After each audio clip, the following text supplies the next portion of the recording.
Pessoal, vou falar hoje aqui de segurança em smart contracts. Vou falar um pouquinho de segurança em smart contracts, em especial em Solidity, né, que é a linguagem de programação do Ethereum. E vou falar das armadilhas aí que a gente tem nesse cenário e as recomendações aí de segurança, né. Então, primeiro, né, smart contracts são código crítico, né, é considerado código crítico aí de aplicações, né. Código crítico é aquele que, se a gente tiver algum bug ou vulnerabilidade, ele pode causar sérios danos, né? Então, por exemplo, código de aeronaves, equipamento militar, esse tipo de coisa, né? Coisa que monitora a saúde, tudo isso precisa ser verificado, né? E validado com muito cuidado para que não cause esses danos, né? E smart contract, ele não foge disso, né? Então, a gente pode ter danos sérios aí se a gente tiver bugs em smart contracts, como, por exemplo, perda de dinheiro e ativos, né? Então, a gente já tem algumas histórias aí na indústria, né? E a gente sabe que, como desenvolvedores, né, a gente precisa ter muito cuidado no desenvolvimento dos smart contracts. Então, a gente vai ver aqui algumas preocupações de segurança, né, como tratá-las. Porém, esse conteúdo que eu vou apresentar aqui para vocês, ele não é completo, ou seja, a gente não pode considerar que só existe isso em relação a preocupações de segurança. Eu vou mostrar para vocês os exemplos básicos, né? São coisas que são recorrentes e que vem na própria documentação, por exemplo, do Solidity, como recomendações para que você trate em termos de segurança, né? Então, vou falar de alguns exemplos, tá? Então, vamos começar aqui com algumas coisas bem simplesinhas, né? Então, por exemplo, informações privadas e números aleatórios, né? Então, quando você tem variáveis, mesmo que sejam locais ou marcados como private num smart contract, essas informações elas ficam registradas na blockchain. E nada impede de uma pessoa ir lá inspecionar esses dados e ver, né, o valor dessas informações, tá? Então, não adianta você considerar que, por exemplo, se você tem uma variável local ou se você tem algo private, que aquilo não vai ser lido, né? Aquilo não vai ser lido por outro contrato, mas ele pode ser lido, por exemplo, por alguém que esteja inspecionando os dados da blockchain. Tá? Então, se você tiver informação que é confidencial, que não pode ser revelada, né?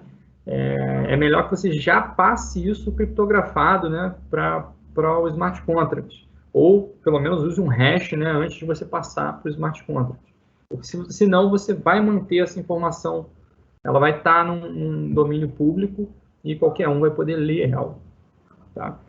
Além disso, né, por conta dessa característica, né, a gente usar, por exemplo, números aleatórios ou pseudo-aleatórios, ele é arriscado e difícil da gente trabalhar em smart contracts. Por conta do quê? Né? Geralmente os números pseudo-aleatórios, eles têm um número lá que é o seed, que é onde você começa, né, o que você usa para gerar um número. E se você usar o mesmo seed, você consegue a mesma sequência de números lá pseudo-aleatórios. Então, assim, para evitar fraudes ou então vantagens não devidas aí por mineradores ou quem usa blockchain, se você precisar usar algum número aleatório para alguma coisa, é melhor que você gere isso localmente na sua máquina, tá? E envia para o contrato recheado, por exemplo, e para que não seja revelado que número é esse ou esse tipo de coisa. Tá? Se você não puder divulgar ele, não precisa rechear, mas se você não puder, aí você passa um hash e envia para o contrato. Além disso, né, problemas comuns, né, a chamada reentrada. O que é a reentrada? Né? Quando você tem uma chamada de uma função num smart contract, ela pode passar o controle, tá, para um outro contrato. Antes de terminar a execução daquela função, ela pode chamar um outro contrato, e esse contrato pode chamar o contrato de volta, né? O contrato original de volta. Isso é reentrada. Tá? Então, a gente tem que ter algumas precauções em relação à reentrada, porque dependendo da forma com que a gente usa as variáveis, né, a gente pode estar assumindo premissas falsas. Né? Então, por exemplo, muitas das vezes a gente tem essas chamadas em loop, né, e os valores indevidos de variáveis são lidos devido à reentrada em contratos. Vou mostrar um exemplo para vocês. Tá? Então, tem um exemplo lá, que é da documentação do Solidity, né? onde tem um envio de Ether usando o send, e ele pode acabar chamando outro contrato, né? E por sua vez, lá a função que está sendo declarada, que é essa withdraw, tá? Que deveria zerar aqui uma quantidade de... transferir uma quantidade de Ether para quem enviou, né? E depois zerar a quantidade de Ether dele no contrato, né? Ele pode simplesmente entrar em loop aqui por conta de reentrada e você acabar transferindo mais Ether do que a pessoa realmente tinha, ou transferindo todo o Ether do contrato, né? Como é que isso aqui funciona, né?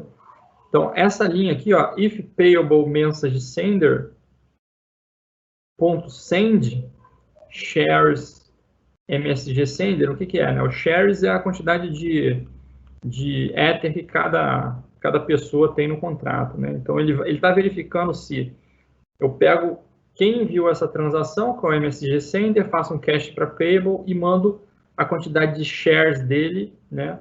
Quantidade de Ether que ele tem no contrato, eu mando para ele. Então, a partir daqui, assim, esse código parece tudo normal. Depois, se essa transação for bem sucedida, a gente zera o Ether. Qual que é o problema aqui, né? Se esse MSG sender for um contrato, né? Então, um contrato que tinha um endereço de um contrato, esse send, ele vai chamar um contrato, tá? E aí, lá no contrato, ele tem lá o método receive, que ele pode chamar novamente esse withdraw. Tá? E aí, se ele chamar novamente esse withdraw, quando ele entrar aqui pela segunda vez, esse shares MSG sender, né, que é a quantidade de Ether, digamos que o cara tinha lá 1 Ether. A primeira vez que ele entra, ele vem aqui e manda enviar para esse contrato 1 Ether. Quando você faz a reentrada, né, chega lá no receive, você manda ele withdraw de novo, esse MSG sender ele continua com 1 Ether. Ou seja, você vai mandar, em vez de 1 Ether, você vai mandar 2. Tá? E se você deixar isso em loop, né, não tiver nenhuma condição de parada, ele vai mandar todo o Ether que tiver aqui disponível nesse contrato, até isso aqui dá erro, né, dá um problema. Então, e depois vai zerar a quantidade de Ether que você tem. Tá, então isso aqui é um problema. Como é que você resolve, né? Existe um padrão lá que o pessoal do Ethereum definiu, né, para a gente poder evitar o problema, que é checks, effects, interaction. Então, é a ordem das operações. Primeiro você faz as verificações, depois você faz o efeito e, por último, você faz a interação. Então, por exemplo, aqui, ó, ele pega a quantidade de Ether que tem, guarda aqui numa variável, depois zera a variável e, por último, transfere o Ether. Ou seja, se eu tiver uma reentrada aqui, minha quantidade de Ether aqui para a pessoa que enviou essa transação já é 0. Então, eu não corro o risco de mandar 2 vezes por conta da reentrada. Tá? Então, a gente precisa seguir esse tipo de padrão para evitar esses problemas de reentrada. Outros problemas, né? Limite do gás e loop, né? Quando a gente tem loop sem limite, né? Por exemplo, você tem lá um while, um do while, né? Você tem uma interação que vai rodar muitas vezes ali. Você tem em cada transação do Ethereum, você tem uma coisa que é o limite do gás, né? Você tem um limite de gás disponível e cada interação que você está rodando ali, ela está consumindo gás.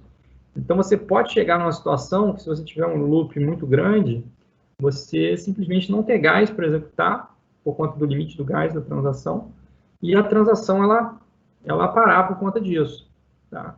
Então, como é que se resolve esse problema, né?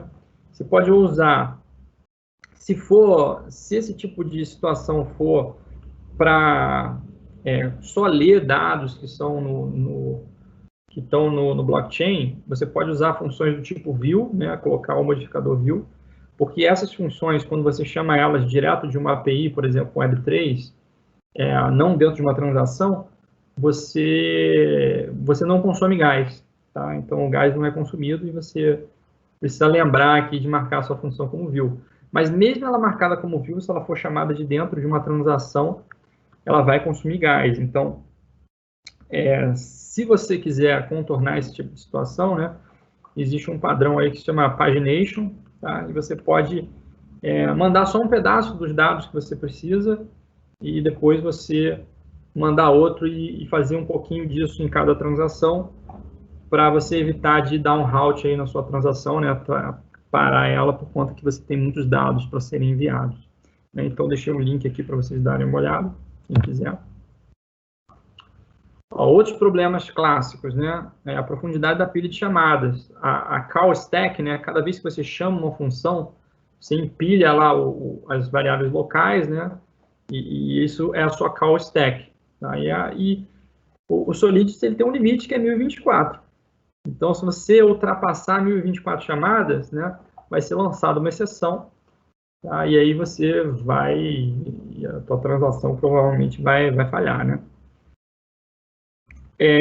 Tem que tomar cuidado, então, para a quantidade de coisas, ou então, por exemplo, algoritmos recursivos, né? Você não cair nesse problema. Você pode usar um contador, alguma coisa desse tipo, se você tiver dentro de alguma coisa para evitar, né? Agora, se a chamada for um call ou um send, né? Aquelas chamadas diretas que você envia Ether, né? Ela não lança uma exceção, né? Ela simplesmente retorna false. Então, você pode verificar, tá? Se ela retorna false. E se ela não lançar a exceção, você pode fazer lá um try catch para poder pegar essa exceção. Outras coisas. Transaction Origin. Nunca use o Transaction Origin para autorização do contrato. Tá? Sempre use lá o MSG Sender. Porque o Transaction Origin ele é o usuário que iniciou a transação.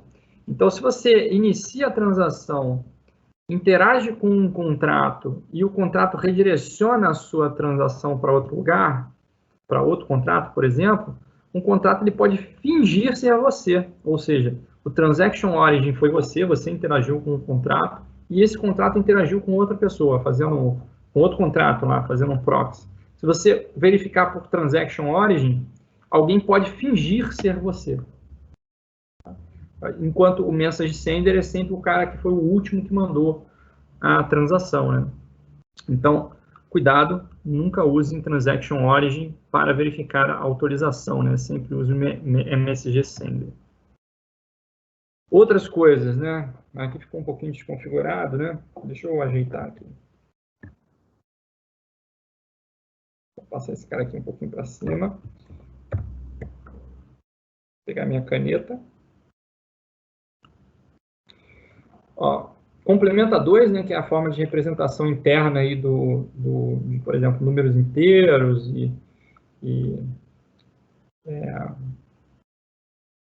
ponto flutuante, acho que é outra representação, tá? Mas, e a gente tem underflow e overflow. A questão é a seguinte, né?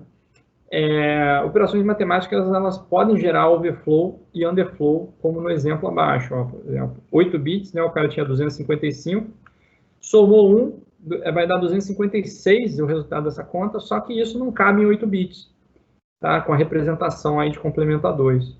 Então, o que vai acontecer? O resultado dessa conta aqui vai dar um número que está errado, tá? Só que a questão é o seguinte, né? As transações aqui no Solidity, eles não são revertidas aí automaticamente se você tiver aí um overflow, né? Então, você pode gerar informações inconsistentes no seu contrato. E aí, o que acontece? Para você evitar isso, você tem que verificar, né, por underflow e overflow as suas operações. É claro que isso é uma tarefa aí trabalhosa, né, e já existem bibliotecas para fazer isso, né, eu botei o link aqui de 2 delas. Tá? O SafeMath para Solidity versão 4 ou superior e o SafeMath para Solidity versão 8 superior. Só acessar aqui, ó, só para mostrar para vocês como é que é a...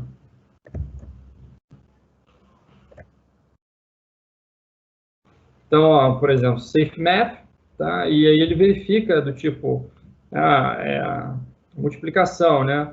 Se eu multiplico, eu tenho que saber depois que a operação reversa tem que dar o mesmo resultado do que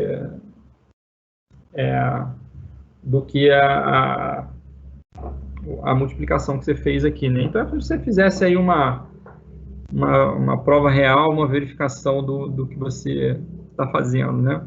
Da operação que você está fazendo. Tá? E aí, esses acertos aqui, eles revertem a transação, se você tiver, por exemplo, overflow ou underflow. E a partir da versão 8 aí do compilador do Solidity, né, você tem umas instruções extras, né, que é do tipo, você colocar aqui unchecked, né, você permite você fazer as verificações e retornar essa informação aqui, se isso deu certo ou não, tá? Então, tem que utilizar, assim, esse safe math, tá? Para você não ter esses problemas, tá? E você poder fazer um tratamento apropriado. Outras questões relacionadas, né? Limpando mapas, né? As estruturas de mapping, né, elas não guardam suas keys. Você não tem as keys, você não tem como interar em cima das keys. Então, se você tiver que limpar um mapa, você não vai conseguir, tá? Então, você vai ter aquele mapa lá sempre sendo ocupado na memória. Ocupando espaço lá na blockchain, coisa e tal. Então, se você precisa realmente limpar um mapa, você tenta usar uma estrutura de dados do tipo Iterable Mapping, alguma construção em cima do mapa para você poder efetivamente encontrar as keys e pegar as informações que tem lá e você poder limpar, né? Então, o uso de mapas aqui, né, a menos que você queira mapas que são permanentes, né, talvez você queira usar para os não permanentes esses Iterable Maps. Eu deixei um link aqui para vocês. Cuidado com tipos que têm menos do que 32 bits, né? 32 bits exato, né, que seria, por exemplo, um int, um float, eles não têm erro ali de aproximação nos últimos bits, mas os que têm menos que isso, eles podem ter erro de aproximação nos bits menores. Então, quando você faz comparações do tipo, imagina que aqui está vindo dados com 8 bits, e aqui tem um outro dado também com 8 bits. Pelo mais que você faça aqui um hash compare com igual, isso aqui pode ser diferente, por conta desse lixo que vem aqui em bits menores. Então, se você precisa fazer esse tipo de comparação aqui, é bom você usar dados com 32 bits para evitar esse erro de aproximação. Então, assim, mostrei alguns exemplos básicos assim, de problemas de segurança que a gente tem que se preocupar nos smart contracts, tá? E aí tem algumas recomendações para que a gente possa seguir e fazer a programação de smart contracts de uma forma mais segura, né?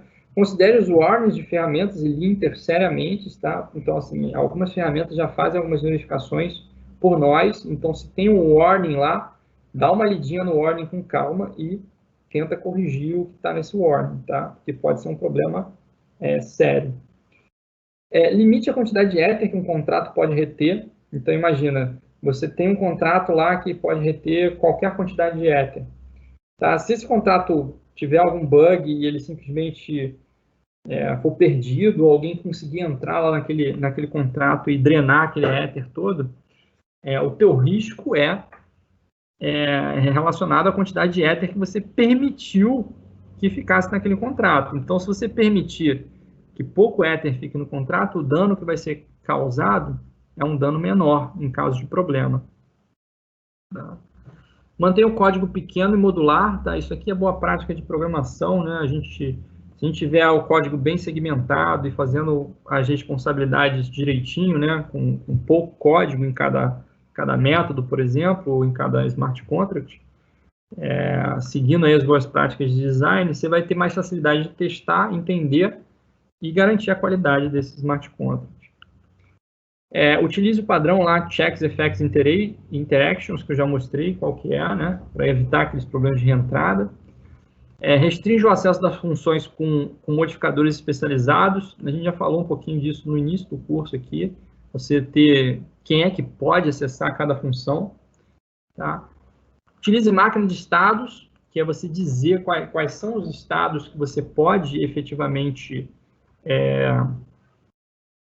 usar aquela função específica ou você fazer certas operações, tá? Então, você restringir os estados que aquelas operações podem ser realizadas e também usar isso para os seus testes, né? Máquinas de estados são ótimas aí para a gente modelar comportamento e também para a gente verificar eles. Então, você pode também fazer verificações, ou deve, né, fazer verificações de entrada de dados e também após as operações, tá? Para verificar se não ocorreram erros. que é o que o pessoal lá chama de fail-safe mode. Se você faz uma operação e, por exemplo, verifica que deu um underflow depois, né, você já para as coisas por ali e evita problemas maiores, tá? Como, por exemplo, completar uma transação e manter um dado registrado no blockchain ou perder um dado, né? Esse tipo de coisa. Sempre que possível, peça para um partner, uma pessoa, revisar o seu código, que pode pegar esses problemas que eu estou falando. Sempre que possível, também tente utilizar código já pronto ou auditado, né? Então, eu coloquei aqui o link lá do pessoal do OpenZeppelin, que tem um monte de código já pronto e que a gente acredita que esse código esteja bem feito e já auditado contra esses problemas típicos aí de segurança. E estou deixando aqui para vocês também algumas referências importantes aí em relação à segurança smart contracts. A documentação do Solidity, boa parte dos exemplos que eu peguei aqui são da documentação do Solidity. Tá? A gente tem o pessoal lá da Consensus, que está aqui recomendando um monte de boas práticas de segurança para smart contracts. O pessoal lá do próprio Solidity recomenda essa página aqui, que tem uma pessoa que vai registrando todos os problemas de segurança que ele já viu lá no smart contract. Aqui tem muita coisa, eu só não sei se a gente consegue tratar tudo que está aqui dentro, ou se tudo que está aqui dentro é válido, né? E para, por exemplo, empresas que precisam fornecer serviços desses softwares críticos, né? Tem outras empresas que oferecem serviço tanto de auditoria dos smart contracts quanto serviços de segurança relacionados. Então, eu consegui encontrar a QuantStamp, que faz, acredito, de forma automatizada uma auditoria em smart contracts, roda algum software que verifica isso e te dá um relatório, né? Então, alguns projetos aí de tokens já usaram isso, né? Eles têm uma lista lá de clientes, que são clientes grandes, tá? Que usam os audits deles. E o OpenZeppelin tem uma plataforma lá que chama Defender, que acredito que faz mais do que simplesmente auditar, né? Ele tem todo um processo para gerir os smart contracts, né? Então, é como se fosse um GitHub, né, mais fechado para os smart contracts, gerir o desenvolvimento deles. E você pode tentar usar uma ferramenta, né, de segurança por conta própria, né? O pessoal lá da Consensus lista aqui uma lista de security tools que você pode tentar usar para verificar a segurança aí no smart contract que você está desenvolvendo. Tá? Vale a pena dar uma olhadinha e testar essas ferramentas também.